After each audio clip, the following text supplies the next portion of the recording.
Ketika berita perusahaan rugi mau dipajaki 1%, asli membuat otak Sontoloyo jadi mikir. Ada apa ini bernegara sampai perusahaan rugi dipajaki juga? Sudah harus bayar karyawan, bayar overhead, bisnis rugi, masih kena pentung pajak lagi. Sementara BUMN yang rugi itu sudah sering disuntik pakai duit pajak, duit APBN hasil keringat rakyat. Membuat banyak yang berpikir, kok lu nggak amanah sih kelola negaranya? Sudah memajak tinggi, duitnya nggak buat untung juga pemakaiannya. Asli loh, BUMN itu sudah regulator, operator, tersering monopoli lagi. Yang bayar produknya, rakyat semua bayarnya tunai. Lalu BUMN-nya rugi. Lah geblek pol, asli geblek. Sebenarnya apa sih yang terjadi? Kita melihat harusnya kita tarik mundur ke 5 tahun terakhir. Kebijakan kelolaan ekonomi negara, baik positif untung atau rugi, ukurannya bukan kebijakan kemarin atau bulan lalu, bahkan tahun lalu. Harus melihat mundur agak jauh, hingga 5 tahun. Kalau perusahaan UKM misalnya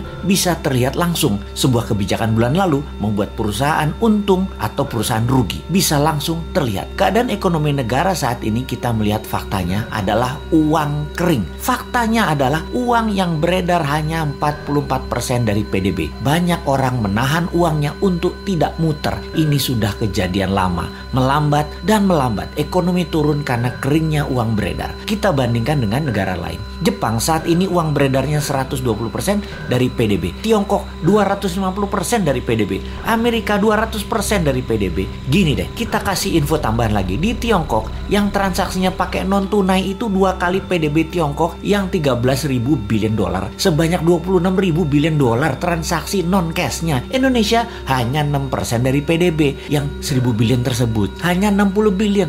Langit dan dasar bumi perbandingannya. Gitulah kira-kira kita membandingkannya. Kemudian pajak mau naik 5%. Ada tax amnesty jilid 2 lagi rencananya. Waduh bos, kalau ini kejadiannya dalam negeri dongengnya Hans Christian Andersen, kalau raja mulai menekan dengan menaikkan pajak, itu tanda-tanda loh ya. Itu cerita semuanya berakhir tragis bagi sang raja. Biasanya pangeran negara tetangga pasti ambil alih, dan untungnya biasanya nih ya, raja yang menaikkan pajak tadi punya putri cantik. Seperti sumber daya alam lah yang kita mau bandingkan dengan cerita Hans Christian Andersen. Jadi masih selamat-selamat dikit lah selama putrinya bisa terselamatkan. Mudah-mudahan cepat sadar bahwa yang bisa menolong sebenarnya banyak putra bangsa yang terbaik di Indonesia ini. Bukan hanya seorang wanita yang bisa. Sayangnya putra-putri terbaik tersebut mau membantu syaratnya semua menteri ekonomi terkait, yaitu sekitar 8 departemen, ganti semua dengan timnya dan minta kedaulatan penuh. Kan gak mungkin. Yowes, kita hanya bisa mengingatkan,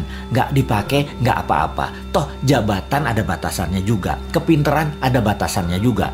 Tapi bener deh bos, kalau kebodohan mah gak ada batasnya. Kembali ke pajak. Ini yang buat nyesek kebijakan keuangannya dengan menaikkan pajak tinggi dan menekan. Kalian itu wahai pejabat tidak ikut membuat kaya rakyat, malah majekin. Kebijakan pejabat harusnya membuat makmur rakyat. Begini ilustrasinya. Kalau rakyat dapat 100, dipajaki 10, oke lah. Lalu sekarang dipajaki mau 12% atau 15%. Sementara pendapatan turun hanya jadi 80. Ya teriaklah rakyat. Bener deh.